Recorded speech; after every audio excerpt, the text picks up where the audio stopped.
Muy buenos días, estudiantes. Vamos a dar inicio a otra clase.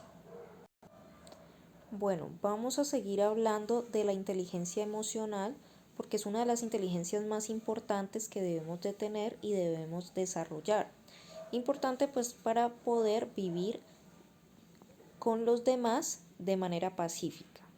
Entonces decimos que los seres humanos están dotados de inteligencia racional e inteligencia emocional.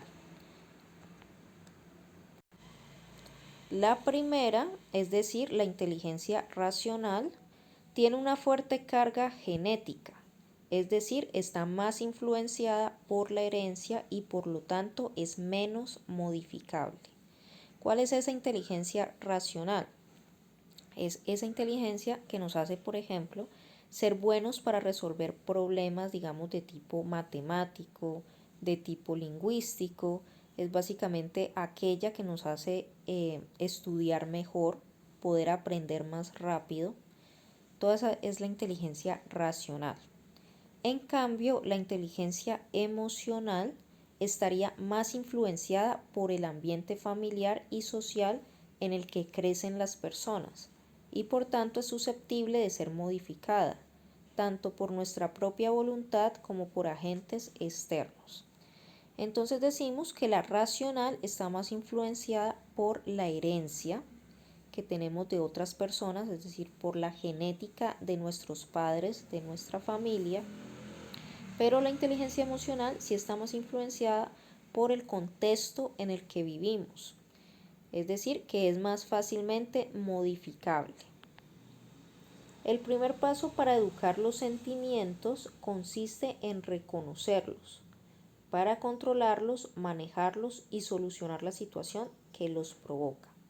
Entonces, si en primer lugar no identificamos cuál es el sentimiento que tenemos en un preciso momento o cuál es el sentimiento que tiene otra persona que está cerca a nosotros, no podemos hacer nada a partir de eso. Lo primero es identificar cuál es el sentimiento y a partir de esa identificación poderlo controlar, poderlo manejar y poder hallarle una solución a esa situación. Entonces el paso más importante es reconocer o identificar el sentimiento. El sentimiento no tiene por qué ser una expresión de cursilería, blandengue y azucarada. Se trata de una poderosa realidad humana que es preciso educar, pues son los sentimientos los que con más fuerza impulsan a los jóvenes a actuar. Entonces muchas veces creemos que los sentimientos son cursis, son blandengues, son débiles y por eso no les prestamos atención. Y como no les prestamos atención, entonces esos sentimientos empiezan a dominarnos, ¿sí? Porque no les prestamos el debido respeto que merecen, no les prestamos, no les damos o los identificamos realmente como lo poderosos que pueden llegar a ser. Entonces los subestimamos y eso termina haciendo que esos sentimientos pues nos dominen, se apoderen de nosotros. Entonces lo primero para quitarles fuerza a estos sentimientos es saber lo poderosos que son e identificarlos. Bueno, pensar con inteligencia sobre la vida emocional ayuda a solucionar eficazmente los problemas y a mejorar la vida afectiva. Entonces, este pensar con inteligencia pues consiste en hacer una pausa, mirar qué es lo que estamos sintiendo, ¿sí? Simplemente no sentir las cosas porque sí, sino identificar qué estamos sintiendo en ese momento. De esa manera mejoramos nuestra vida afectiva. En este proceso de educación de los sentimientos y las emociones, la familia y la institución educativa como segundo agente formador juegan un papel fundamental. Entonces, miren, ¿cuál es el primer agente formador? Es decir, el primer educador del ser humano es la familia. Desde allí parte todo.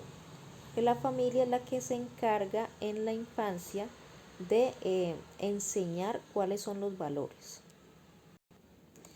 Y el segundo agente formador, es decir, digamos, la segunda institución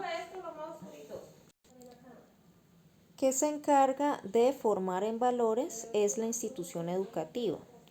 Se ha demostrado que los niños y jóvenes con una educación emocional positiva muestran mayor capacidad intelectual. Es decir, que las personas que tienen una mayor educación en sus emociones, en reconocer esas emociones y controlarlas, también muestran mayor capacidad intelectual, es decir, mayor inteligencia racional, aquella inteligencia que ayuda a estudiar mejor, a aprender, etc. La falta de control de las emociones puede desbordar la razón y llevarlos a actuar de manera irracional, adoptando comportamientos violentos y de ira no controlada, a tener miedo de relacionarse con otros y finalmente al fracaso personal. Entonces, esa falta de control, esa falta de educación en emociones, esa falta de inteligencia emocional, lo que nos hace es llevarnos a actuar de manera irracional. Es decir, no utilizamos la razón para nada, sino que los sentimientos nos dominan por completo.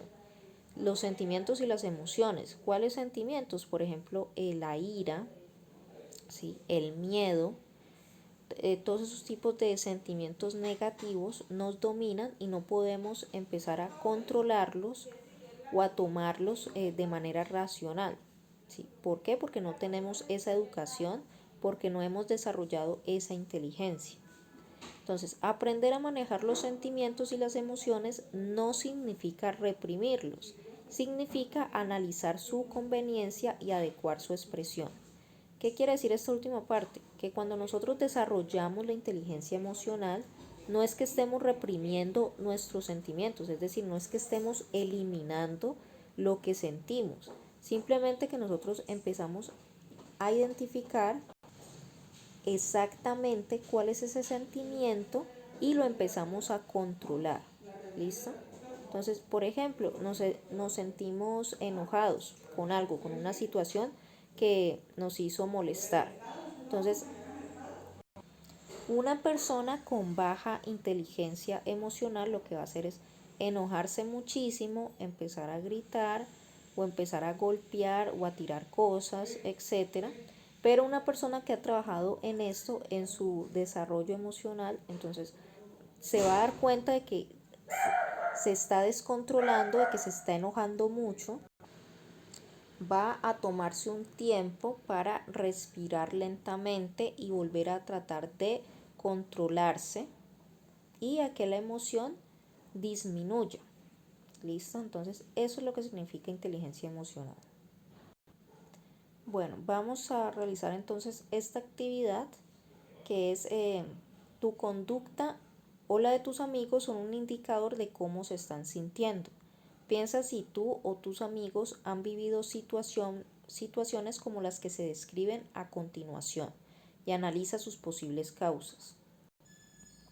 ¿Cómo reaccionaron tus padres? ¿De qué manera se vieron afectadas las relaciones consigo mismo y con los demás? Es decir, aquí hay varias situaciones, entonces yo se las voy a colocar en el formulario. Si ustedes han sentido alguna de estas situaciones, entonces la eligen y contestan esta pregunta. ¿De qué manera se vieron afectadas las relaciones consigo mismo y con los demás y cómo reaccionaron tus padres ante estas situaciones que yo se las voy a dejar en el grupo? ¿Listo? Y esto yo se los dejo en el formulario también. Bueno, si tienen alguna duda, me escriben al interno. Hasta luego.